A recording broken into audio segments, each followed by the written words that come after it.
الحمد لله كفى وسلام على عباده الذين اصطفى أما بعد فأعوذ بالله من الشيطان الرجيم بسم الله الرحمن الرحيم إنا أنزلناه في ليلة القدر وما أدراك ما ليلة القدر ليلة القدر خير من ألف شهر تنزل الملائكة والروح فيها بإذن ربهم من كل أمر سلام هي حتى مطلع الفجر. وقال تعالى في مقام آخر يا أيها الذين آمنوا توبوا إلى الله توبة نصوحا. وقال النبي صلى الله عليه وسلم من قام ليلة القدر إيمانا واحتسابا غفر له ما تقدم من ذنبه أو كما قال صلى الله عليه وسلم. اللهم صل على سيدنا محمد وعلى آل سيدنا محمد وبارك وسلم. اللهم صل على سيدنا محمد وعلى آل سيدنا محمد وبارك وسلم. اللهم صل على سيدنا محمد وعلى آل سيدنا محمد وبارك وسلم. محترم عزیز دوستوں بزرگوں، اللہ تبارک و تعالیٰ کا بہت بڑا احسان ہے، فضل ہے، کرم ہے کہ اللہ تعالیٰ نے رمضان المبارک کا یہ برکتوں والا مغفرتوں والا مہینہ ہمیں عطا فرمایا. اور یہ آج کی شب 27ویں شب جسے شب قدر کہا جاتا ہے، جس کے متعلق فرمایا کہ یہ بڑی برکتوں والی رات ہے، بڑی فضیلتوں والی رات ہے. اللہ تعالیٰ نے اس رات کے متعلق شب قدر سے متعلق اس کی فضیلت کو بیان کرنے کے لیے، واضح کرنے کے لیے قرآن مجید میں ایک مکمل سورت نازل فرمائی ہے.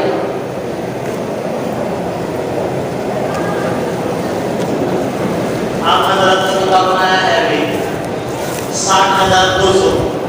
اس میں سے ہمارے جو تراویح پڑھانے والا کو 31,100 روپے دیے جاتے ہیں ہدیے کے طور پر، اور مولانا صاحب کو 29,100 روپے.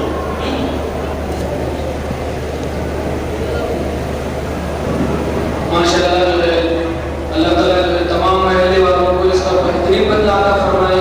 حافظ صاحب کو 31,100 روپے، 31,031، اور مولانا صاحب کو 29,100 روپے 29. اللہ تعالیٰ محلے والوں کو اس کا نعمت عطا فرمائے.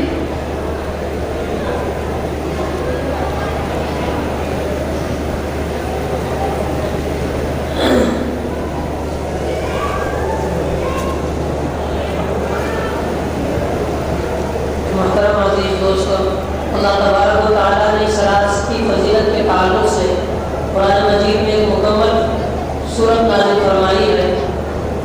جس سورت کو ہم بارہا نمازوں میں سنتے ہیں، پڑھتے ہیں. اللہ تعالیٰ نے یہ فضیلتوں والی رات کہ اس ایک رات میں اگر ہم عبادت کریں گے تو 83 سال عبادت کرنے کے برابر ثواب دیا جائے گا. یہ فضیلت اور اتنا زیادہ ثواب یہ کیوں دیا گیا، اس کی کیا وجہ ہے؟ اس لیے کہ اللہ تعالیٰ نے امت محمدیہ پر رحم کا معاملہ فرمایا ہے.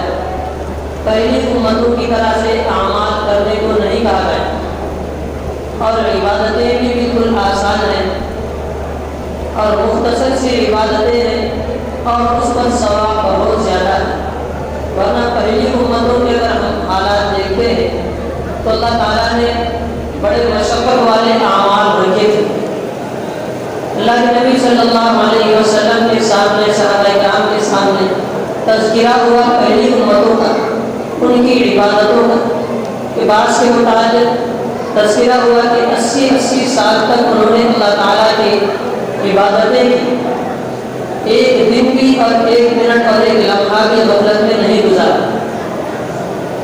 ایک مجاہد کا تذکرہ اللہ کے نبی صلی اللہ علیہ وسلم کے سامنے ہوا کہ انہوں نے 1000 سال تک اللہ تعالیٰ کے راستے میں جہاد کیا، قتال کیا، کفار سے لڑ رات بھر عبادت کرتے رہے اور سارا دن لڑتے رہے، فلک جھپکنے کے برابر بھی کوئی وقت غفلت میں نہیں گزارا۔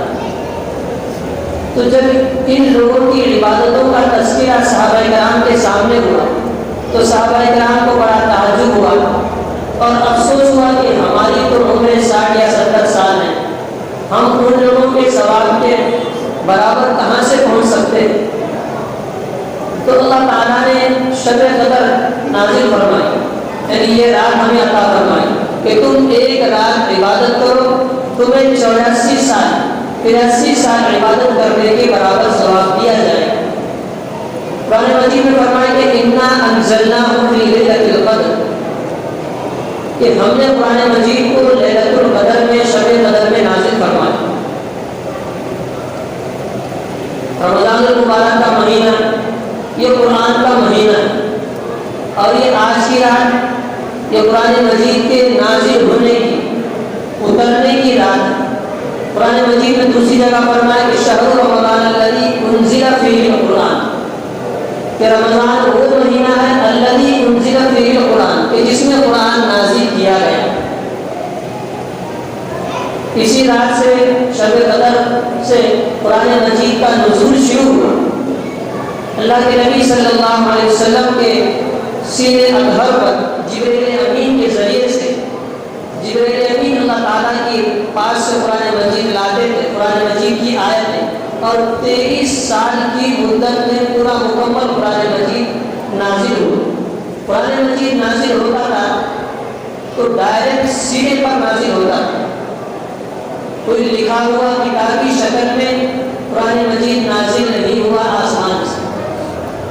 آسمانی جو کتابیں ہیں قرآن مجید سے پہلے توریت، زبور، انجیل، یہ لکھی لکھائی اللہ تعالیٰ کی طرف سے کتاب کی شکل میں نازل کی گئی، لیکن قرآن مجید کی خصوصیت یہ ہے کہ یہ ڈائریکٹ سینے پر نازل ہوا، سینہ در سینہ، اللہ کے نبی صلی اللہ علیہ وسلم کے سینے اطہر پر نازل ہوا۔ پھر اس کے بعد اللہ کے نبی صلی اللہ علیہ وسلم نے صحابہ کو قرآن مجید لکھایا، پڑھایا، سکھایا، پھر اس کے بعد میں کتابی شکل میں منتقل ہوا، اور اللہ پاک نے قرآن مجید کی حفاظت کا وعدہ کیا۔ ہم قرآن مجید سنتے ہیں، برسوں سے سنتے ہیں، لیکن قرآن مجید کا یاد کرنا، اسے اپنے سینوں میں محفوظ کرنا، پھر قرآن مجید کا نماز میں پڑھنا، یہ ایک بہت مشکل ترین مرحلہ ہے۔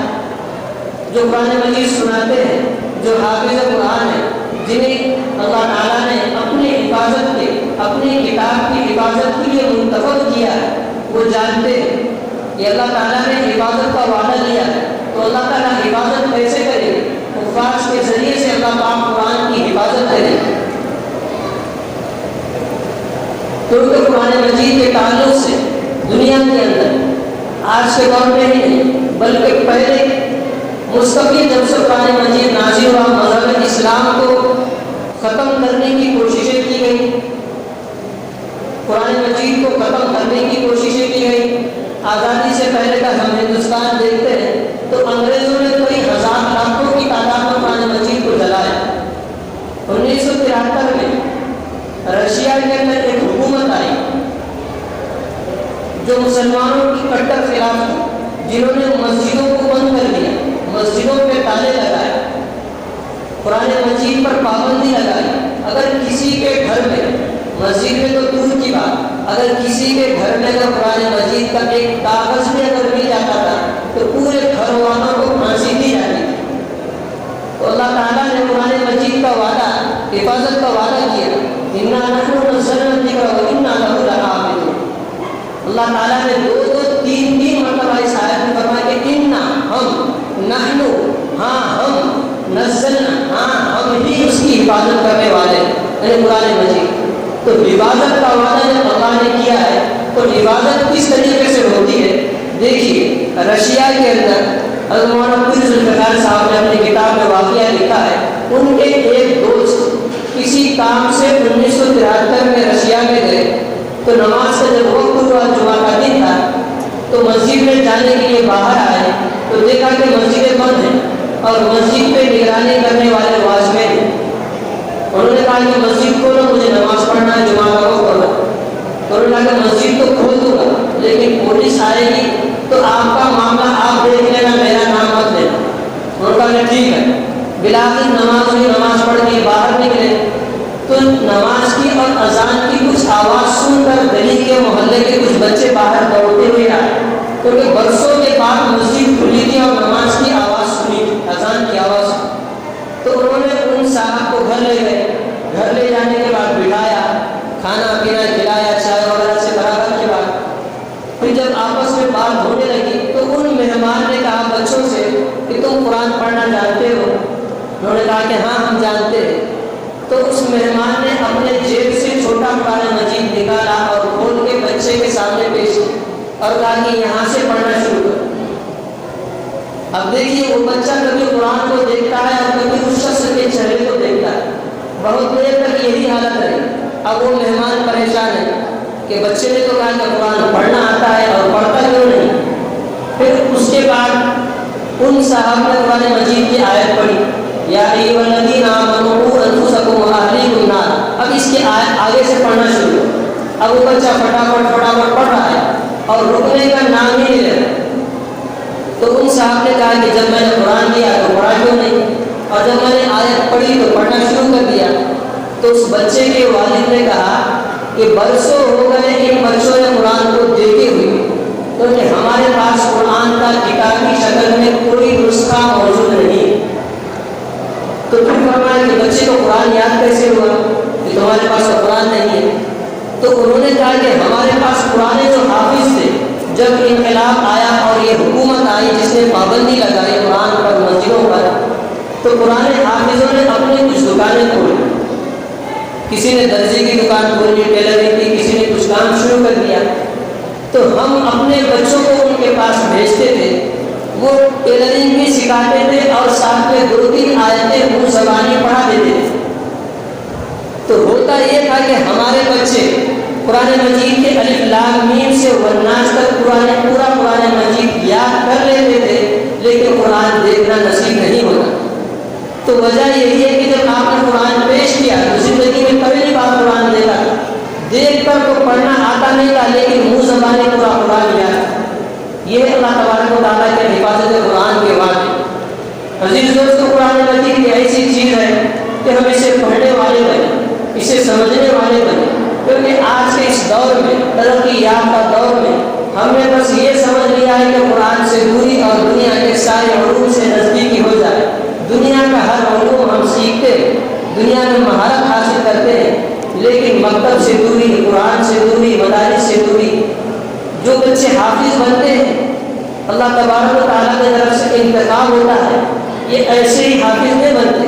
اللہ نے جو حفاظت کا وعدہ دیا ہے، اب اگر کوئی شخص یہ کہے کہ کوئی اگر وزیر اعظم یہ کہے اس ملک کی حفاظت میری ذمہ داری ہے، تو وزیر اعظم بارڈر پر جا کر نہیں ٹھہرے، بلکہ ملٹری لگے گی، فوج لگے گی۔ تو اللہ نے قرآن مجید کی حفاظت کا وعدہ کیا ہے، تو اللہ حفاظت کریں گے حافظوں کے ذریعے سے۔ گویا یہ اللہ تعالیٰ کے فوج ہے جو قرآن مجید کی حفاظت کرنے والی ٹیم ہے۔ تو اللہ تعالیٰ نے قرآن مجید کی حفاظت کا وعدہ دیا۔ یہ قرآن مجید کو جس نے بھی سمجھا ہے، جس نے بھی پڑھا ہے، یقیناً اس کی زندگی میں انقلاب آیا ہے۔ ہم قرآن مجید کے دور سے لے کر آج تک کے حالات کو دیکھیں۔ سیدنا عمر رضی اللہ عنہ کا واقعہ ہمیں یاد ہے کہ چلے تھے مذہب اسلام کو ختم کرنے، قرآن مجید کو مٹانے کے لیے۔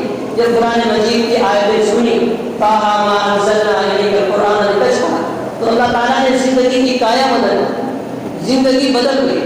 جو چلے تھے مذہب اسلام کو ختم کرنے کے لیے، مذہب اسلام کو ماننے والے بنے۔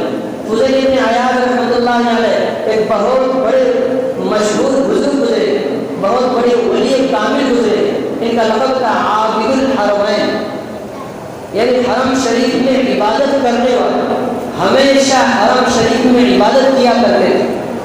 یہ ہے بعد کی زندگی، لیکن پہلے کی زندگی تھی یہ کہ بہت بڑے ڈاکو تھے، ڈاکوؤں کے سردار تھے، ایک ٹیم تھی ڈاکوؤں کی، اور اس ٹیم کے یہ لیڈر تھے اور سردار تھے۔ ڈاکہ ڈالتے تھے، چوری کرتے تھے اور شراب نوشی کیا کرتے تھے، ہر چیز ان کے پاس موجود تھی، عیاشی کیا کرتے تھے۔ لیکن زندگی کا ایک موڑ ایسا آیا کہ ڈاکہ ڈالنے کے لیے ایک گھر سے جب دوسرے گھر پر جانے لگے تو اس گھر میں کوئی قرآن مجید پڑھ رہا تھا، الم یعن للذین آمنوا ان تخشع قلوبهم لذکر اللہ، یہ قرآن مجید کی آیتیں تھیں، ان کے دل پر ایسی چوٹ لگی۔ قرآن مجید کے آیت کا ترجمہ ہے الم یعن للذین آمنوا ان تخشع قلوبهم لذکر اللہ، کیا ایمان والوں کے لیے ابھی وہ وقت نہیں آیا کہ اللہ کے ذکر سے، اللہ کے کلام پاک سے، قرآن مجید کی آیتوں سے ان کے دل ڈر جائیں اور ان کے دلوں میں اللہ تعالیٰ کا خوف اور ڈر پیدا ہو جائے۔ بس یہ آیت سننا تھی، اسی جگہ پر کھڑے ہو گئے اور رک گئے، فرمایا کہ ہاں اب وقت آ گیا ہے، اور اسی جگہ پر کھڑے کھڑے توبہ کی اور وہاں سے آگے نکلے، اور پھر اپنے ڈاکوؤں سے کہا کہ اب میں نے سچی توبہ کی ہے، اب میں یہاں سے چوری نہیں کروں۔ اس کے بعد پھر نیک متقی اور پرہیزگار بنے، پھر ان کا لقب ہوا ہے عابد الحرمین، حرمین شریف میں سب سے زیادہ عبادت کرنے والے۔ تو یہ لقب ملا ہے قرآن مجید کی ایک آیت کو سمجھنے کی وجہ سے۔ عزیز دوستو، ہم برسوں سے قرآن مجید پڑھتے ہیں، قرآن مجید کو ہم سنتے ہیں، لیکن سمجھنے کی کوشش نہیں کرتے۔ ایک ایک آیت کو جس نے سمجھا ہے، ایک آیت نے قرآن مجید کی زندگیاں بدلی ہیں۔ حضرت عمر ابن خطاب رضی اللہ عنہ کا واقعہ ہم نے سنا، قرآن مجید کی ایک آیت، ایک سورت، طٰہٰ مَا أَنزَلْنَا إِلَيْكَ الْقُرْآنَ لِتَشْقَىٰ، کیا تھا اس میں، کیا بیان کیا گیا کہ جس کی وجہ سے ان کی زندگیاں بدلی۔ تو عزیز دوستو، قرآن مجید کو ہم سمجھ کر پڑھنے والے بنے۔ اللہ تعالیٰ نے قرآن مجید کے اندر ساری انسانیت کی رہبری اور ساری انسانیت کو زندگی گزارنے کا طریقہ بتایا۔ صرف ایمان والوں کے لیے، مسلمانوں کی یہ کتاب نہیں ہے، بلکہ ساری انسانیت کی رہبری کے لیے اللہ تعالیٰ نے قرآن مجید کو نازل کیا۔ جس طریقے سے میرے اور آپ کے نبی سرکار دو عالم سیدنا محمد رسول اللہ صلی اللہ علیہ وسلم ساری کائنات کے لیے، انسانوں کے لیے، جنات کے لیے، قیامت تک آنے والے آخری انسان کے لیے، چاہے وہ جس بھی مذہب سے تعلق رکھنے والا ہو، ہر انسان کے نبی ہے۔ اسی طریقے سے آپ پر نازل کردہ کتاب بھی ساری انسانیت کی رہبری کے لیے نازل کی گئی ہے۔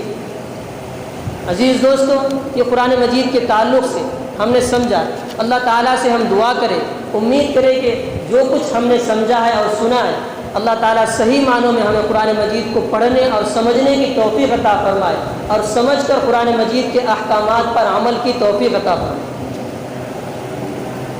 بات چل رہی تھی لیلۃ القدر کی، شب قدر کی۔ یہ رات اللہ تعالیٰ نے انسانوں کی، مسلمانوں پر اور امت محمدیہ پر رحم کر کے ان کے اعمال کو بڑھانے کے لیے نازل فرمائی ہے کہ اس رات میں عبادت کرنا، خشوع اور خضوع کے ساتھ اللہ تعالیٰ کے سامنے کھڑے ہونا۔ یہاں تک فرمایا احادیث مبارکہ میں کہ اللہ تعالیٰ اس کے زندگی کے پچھلے سارے گناہوں کو معاف فرما دیتے ہیں۔ من قام لیلۃ القدر ایمانا و احتسابا غفر له ما تقدم من ذنبه، کہ جو شخص، جو بندہ اللہ تعالیٰ پر یقین کامل رکھتے ہوئے کہ وہ میرے گناہوں کو معاف فرمائیں گے، خشوع اور خضوع کے ساتھ کھڑا ہوتا ہے، تو اللہ تعالیٰ اس کے زندگی کے پچھلے سارے گناہوں کو معاف فرما دیتے ہیں۔ آج کی اس رات میں فرشتے نازل ہوتے ہیں، جبرائیل امین جو فرشتوں کے سردار ہیں وہ نازل ہوتے ہیں، عبادت کرنے والے، اللہ تعالیٰ کے سامنے گریہ وزاری کرنے والے، رونے والے، عبادت کرنے والے، ذکر اور تسبیح کرنے والے کی دعاؤں پر آمین کہتے ہیں، مصافحہ کرتے ہیں، سلام کرتے ہیں، اور یہ رات صبح صادق تک، یعنی سحری کا وقت ختم ہونے تک رہتی ہے۔ اللہ تعالیٰ نے ایمان والوں پر رحم فرمایا کہ رمضان المبارک کے فضائل ہم نے سنے کہ ایک عمل، یعنی نفل عمل کا ثواب فرض کے برابر، ایک فرض کا ثواب 70 فرائض کے برابر۔ تو اللہ تعالیٰ نے یہ ایمان والوں کے لیے موقع دیے ہیں نیک اعمال کے، اچھے اعمال کے، اپنے اعمال کو بڑھانے کے۔ تو ہم اس رات میں کوشش کریں کہ جتنا زیادہ ہو سکے نیک اعمال کریں۔ اگر ہم پوری رات جاگ سکتے ہیں، عبادت کر سکتے ہیں تو بہت اچھی بات ہے۔ اگر ہم سے یہ نہیں ہو سکتا تو خدا کے واسطے غفلت میں وقت گزارنے سے بہتر ہے کہ ہم سو جائیں اور فجر کی نماز جماعت سے پڑھیں۔ جس نے لیلۃ القدر میں، شب قدر میں، آج کی اس رات میں صرف مغرب اور عشاء کی نماز جماعت سے پڑھی، فجر کی نماز جماعت سے پڑھی، فرمایا کہ اسے بھی لیلۃ القدر میں، شب قدر میں جاگنے کا، عبادت کا ثواب مل جاتا ہے۔ یہ آخری درجہ ہے۔ اگر ہم عبادت کرنے کے بجائے غفلت میں وقت گزاریں گے، کوئی غلط کام کریں گے، ایک دوسرے کی حسد غیبت کرتے رہیں گے، تو جو نیکیوں کا سیزن ہے، جو نیکیوں کا بھاؤ بڑھایا گیا ہے، 83 سال کی جو عبادت کا ثواب ہے، تو یاد رکھو 83 سال تک گناہ کرنے کا ثواب بھی ہمارے نام اعمال میں لکھ دیا جائے۔ جہاں پر نیکیوں کا ریٹ بڑھایا گیا وہاں گناہوں کا بھی ریٹ بڑھ جاتا ہے۔ تو ہم اس کی جو ہے کوشش کریں، غفلت میں وقت نہ گزاریں۔ دوسری چیز ہے کہ رمضان المبارک کا مہینہ ہے، زیادہ سے زیادہ ہم خرچ کریں، اللہ تعالیٰ کے راستے میں اپنے مالوں کی زکوٰۃ ادا کریں۔ اسی طریقے سے عام طور پہ ہمارے یہاں ماحول ہے کہ رمضان کے آخر میں صدقۃ الفطر ادا کرتے ہیں، تو ہم اس کو بھی ادا کرنے کی کوشش کریں، کیونکہ اللہ تعالیٰ جو ہے بندے کے اعمال کو دیکھتے ہیں کہ جس میں کتنا اخلاص ہے۔ اللہ نے جو کچھ دیا ہے اگر زیادہ ہے تو اس میں سے خرچ کرے، کم دیا ہے تو کم میں سے خرچ کرے۔ اگر کسی بندے نے اگر اخلاص کے ساتھ ایک کھجور بھی اگر صدقہ کیا ہے اور اس کی نیت یہ ہے کہ اگر اللہ مجھے ایک پہاڑ کے برابر اگر کھجور دے دیتا تو میں سب کچھ خرچ کر دیتا اللہ تعالیٰ کے راستے میں، اللہ تعالیٰ کی رضا کے لیے، تو یاد رکھو ایک کھجور کے صدقہ کرنے پر ایک پہاڑ کھجور صدقہ کرنے کے برابر ثواب ملے گا۔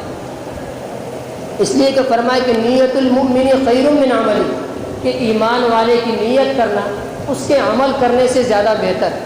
اور اگر کسی بندے نے ریاکاری کے لیے، دکھلانے کے لیے کہ لوگ مجھے بڑا مالدار کہیں گے، بڑا سخی کہیں گے، کہ میں زکوٰۃ ادا کرنے والا ہوں، میں لوگوں پر صدقہ خیرات کرنے والا ہوں، اگر دل میں اگر ذرہ سی بھی اگر یہ نیت آ گئی اور پہاڑ کے برابر بھی اگر اس نے روپیہ پیسہ سونا چاندی خرچ کیا ہے تو یاد رکھو ایک کھجور کے برابر بھی اسے ثواب نہیں ملے۔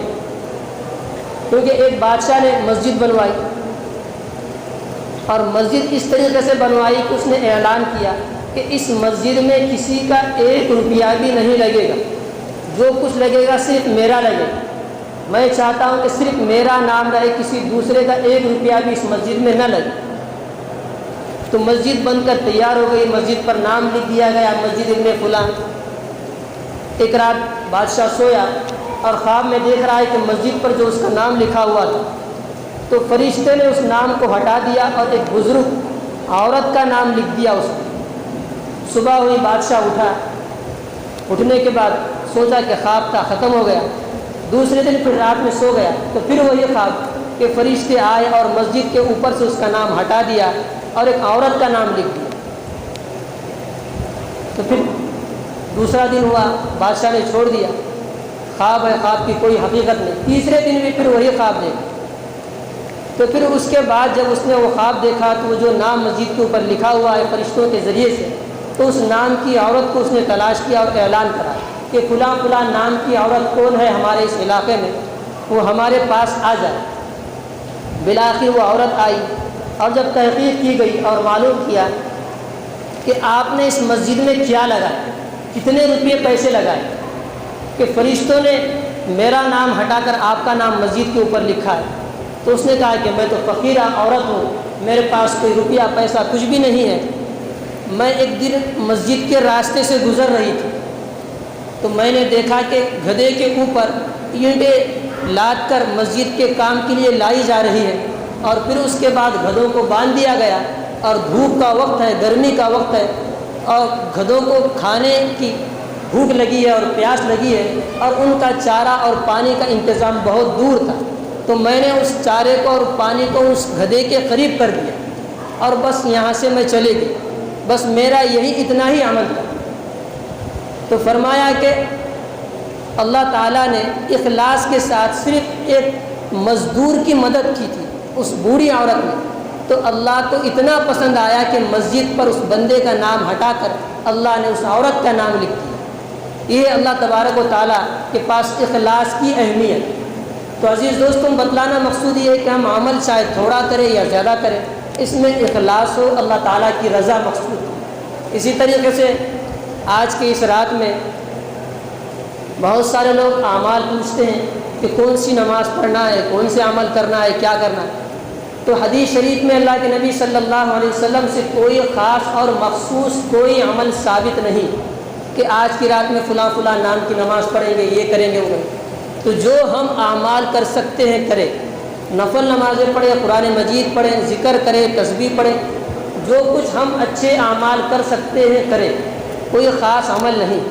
جتنا زیادہ ہو سکتا ہے ہم استغفار کا اہتمام کریں، صلاۃ و تسبیح کا اہتمام کریں، جو نمازیں شریعت نے متعین کی ہیں، حدیث سے ثابت ہیں، ہمارے نبی سے ثابت ہیں، ان اعمال کو کریں۔ صرف سنا سنی اور جو ہے سوشل میڈیا پر، انٹرنیٹ پر، واٹس ایپ پر جو چیزیں آتی ہے اس کی کوئی حقیقت نہیں ہے۔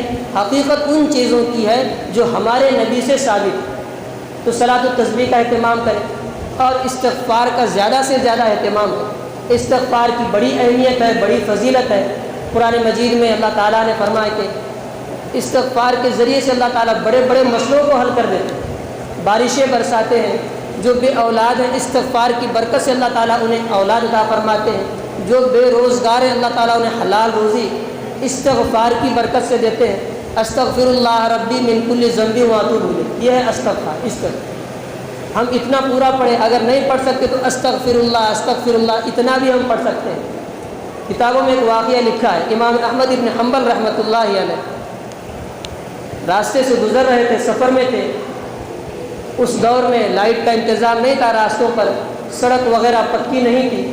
راستے سے گزرتے گزرتے رات کا وقت ہوا تو ایک مسجد نظر آئی دیہات میں۔ مسجد میں گئے، عشاء کی نماز پڑھی اور وہیں رکنے کا یعنی قیام کرنے کا ارادہ کیا۔ تو مسجد کے جو ذمہ دار تھے انہوں نے مسجد سے باہر نکال دی۔ انہوں نے وقت کے امام احمد ابن حنبل جو بہت بڑے بزرگ اور امام گزرے ان کو پہچانا نہیں، کیونکہ دیہات کا معاملہ تھا۔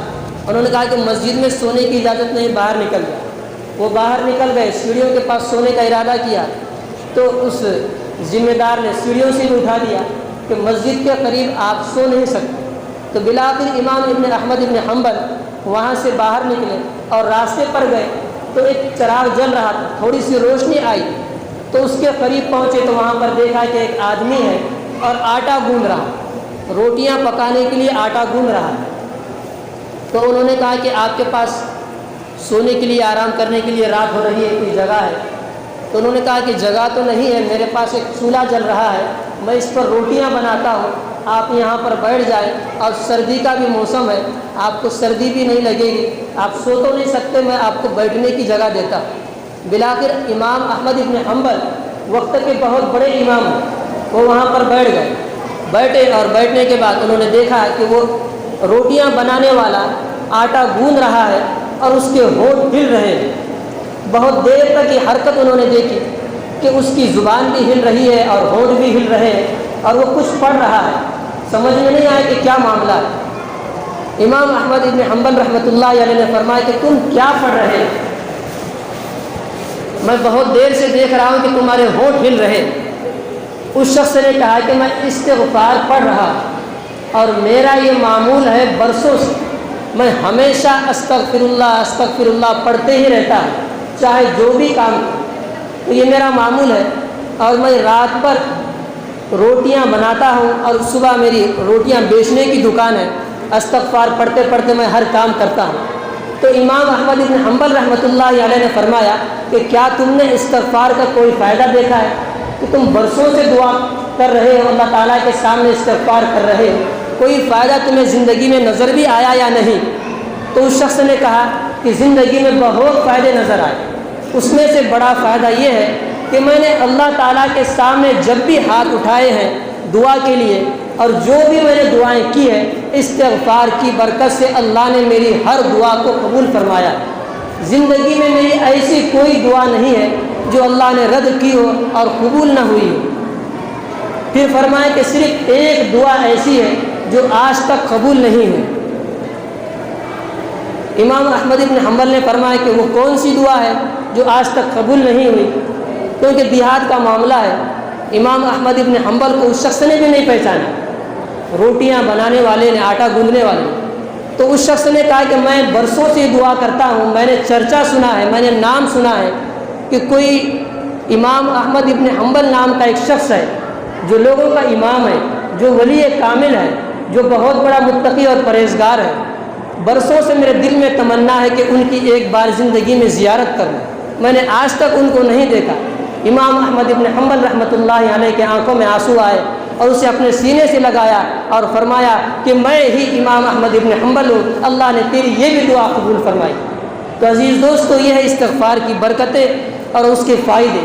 تو ہم زندگی میں کثرت سے استغفار پڑھتے رہے، اور آج کی اس رات میں بھی ہم ہر نیک کام کریں، ہر خیر کے کام کریں، اور چھوٹی چھوٹی غلطیوں سے، گناہوں سے، اور بڑی بڑی غلطیوں سے، گناہوں سے اللہ تعالیٰ کے سامنے سچے دل سے توبہ کریں اور استغفار کریں، اللہ تعالیٰ سے معافی مانگے۔ ملک کے حالات ہمارے سامنے ہیں، مسلمانوں کے حالات ہمارے سامنے ہیں۔ مجھے اس پر کوئی لمبا چوڑا بات نہیں کرنی، بس یہ ہے کہ ہم سارے حالات کو ہمارے سامنے رکھیں اور اللہ تعالیٰ کے سامنے دعا کریں۔ آج کی رات میں جو کچھ ہم مانگ سکتے ہیں مانگیں۔ عزیز دوستوں، 2 سال کے بعد اللہ نے یہ موقع دیا ہے۔ 2 سال کی غفلتیں اور لاک ڈاؤن اور بیماریوں اور وباؤں کی وجہ سے ہم مسجد میں اس طریقے سے بیٹھ نہیں سکتے تھے۔ اللہ نے ایک بار پھر موقع دیا ہے، ہمیں اپنے گھر میں بلایا ہے۔ ہم غفلت کی زندگی نہ گزاریں، یہ رات غفلت میں نہ گزاریں۔ ہم یہاں پر بیٹھے ہیں، ہم بیان سن رہے ہیں، میں کرسی پر بیٹھ کر کچھ بول رہا ہوں۔ زندگی کا کوئی بھروسہ نہیں ہے، یہ کرسی پر بیٹھنے والا آئندہ سال کرسی پر رہے گا یا قبر میں رہے گا، بول نہیں سکتے۔ عزیز دوستو، ہم نے اپنے آنکھوں سے کتنے جنازے دیکھے، نوجوان دنیا سے جا رہے ہیں، بوڑھے دنیا سے جا رہے ہیں، بچے دنیا سے جا رہے ہیں۔ کس کا نمبر کب آئے گا نہیں معلوم۔ آج کی رات میں ساری لسٹ تیار کر کے فرشتوں کے ہاتھ میں دے دی جائے گی کہ آئندہ 1 سال تک کون کون مرنے والا ہے، کس کو روزی دی جائے گی، کس کی رزق میں برکت ہوگی، کون دنیا میں آئے گا، کتنی شادیاں ہوں گی، کتنے انقلابات آئیں گے، کتنی حکومتیں کروٹ بدلیں گی۔ یہ سارے حالات فرشتوں کے ہاتھ میں آج کی رات میں اللہ تعالیٰ کی طرف سے دے دیے جاتے ہیں۔ آج کی رات کو ہم غفلت میں نہ گزاریں۔ ہو سکتا ہے ہمارا نام مردوں کی فہرست میں آ گیا ہو۔ آج کی رات میں اللہ تعالیٰ سے دعائیں کر کے اگر موت بھی آ جائے گی تو نیکیوں کی موت اور کلمہ طیبہ والی موت کو مانگے۔ عزیز دوستو، اللہ تعالیٰ کے سامنے گریہ وزاری کرے۔ امت کے حالات بہت خراب ہیں، اور یہ حالات جو ہم دیکھ رہے ہیں اس سے بدتر حالات آنے والے ہیں۔ ہماری غفلت اور کوتاہی یہ ہے کہ ہم سوچنے اور سمجھنے کے لیے تیار نہیں ہیں۔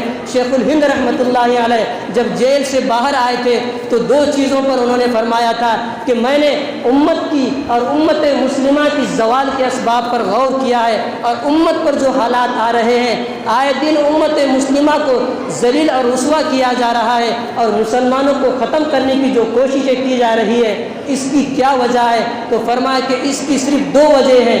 ایک تو یہ کہ امت مسلمہ کو قرآن مجید سے دوری اختیار کرنا، قرآن مجید پر عمل نہ کرنا، اس کو سمجھنے کی کوشش نہ کرنا، اس کو پڑھنے کی کوشش نہ کرنا، قرآن مجید سے دوری اور آپسی اتحاد کو ختم کرنا اور آپس میں لڑنا جھگڑنا، یہی 2 وجہ ہیں کہ آج امت کے اوپر یہ حالات آ رہے ہیں۔ تو پھر فرمایا شیخ الہند رحمۃ اللہ علیہ نے، میں ساری زندگی ان دونوں حالات پر غور کروں گا اور مسلمانوں کو بتلاؤں گا کہ قرآن سے دوری کو ختم کرو، آپسی اتحاد کو مضبوط کرو، آپس میں لڑائی جھگڑا اور تفرقہ بازی نہ کرو۔ عزیز دوستوں، لیلۃ القدر اور شب قدر کے بارے میں جو کہا گیا کہ 5 راتوں میں تلاش کرو، 5 راتوں میں تلاش کرنے کا کیوں حکم دیا گیا جب یہ اتنی فضیلتوں والی رات ہے؟ یہ ہمارے اختلاف کی وجہ سے اللہ تعالیٰ نے اس رات کو جو متعین کی بعد میں بھلا دیا گیا، آپسی اختلاف کی وجہ سے ہی ہوا۔ اللہ کے نبی صلی اللہ علیہ وسلم باہر آئے امت کو بتلانے کے لیے کہ لیلۃ القدر کون سی رات میں ہے، دیکھا کہ آپس میں 2 لوگ لڑ رہے ہیں، جھگڑ رہے ہیں، تو پھر اللہ تعالیٰ نے اس رات جو متعین تھی کہ کون سے دن اور کون سی تاریخ میں ہے، تو اللہ تعالیٰ نے ہمارے نبی صلی اللہ علیہ وسلم کے ذہن سے اس کو بھلا دیا۔ تو اتنے بڑے خیر سے ہم محروم رہ گئے آپسی اختلاف کی وجہ سے۔ تو اللہ کے واسطے آپسی اختلاف کو ختم کرو۔ یہ متحد ہونے کا دور ہے، یہ متحد ہونے کا اور ایک ہونے کا، اور مذہب اسلام اور کلمہ طیبہ کی بنیاد پر ایک ہونے کا وقت آ چکا ہے۔ عزیز دوستو، اگر ہم آج بھی ایک نہیں ہوں گے تو یاد رکھو دنیا جو ہے تماشا دیکھے گی اور ہمارا آگے جو کوئی پرسان حال نہیں ہو۔ اللہ تعالیٰ سے دعا ہے کہ اللہ تعالیٰ جو کچھ کہا گیا سنا گیا ہم تمام کو، اور سب سے پہلے مجھے عمل کی توفیق عطا فرمائے۔ اللہ تعالیٰ بقیہ رمضان المبارک کے جو چند دن رہ گئے ہیں صحیح معنوں میں اس کی قدردانی کی توفیق نصیب فرمائے۔ آج کے رات کی عبادتیں ہم تمام کو نصیب فرمائے، اور بار بار زندگی میں یہ رمضان المبارک کی گھڑیاں اور یہ لیلۃ القدر ہمیں بار بار نصیب فرمائے۔ اللہ تعالیٰ جب تک زندہ رکھے ایمان کے ساتھ ہمیں زندہ رکھے، اور جب ہماری موت آئے تو کلمہ طیبہ والی موت آئے۔ اللہ تعالیٰ ہم تمام کو کہنے سننے سے زیادہ عمل کی توفیق عطا فرمائے۔ وآخر دعوانا ان الحمد للہ رب العالمین۔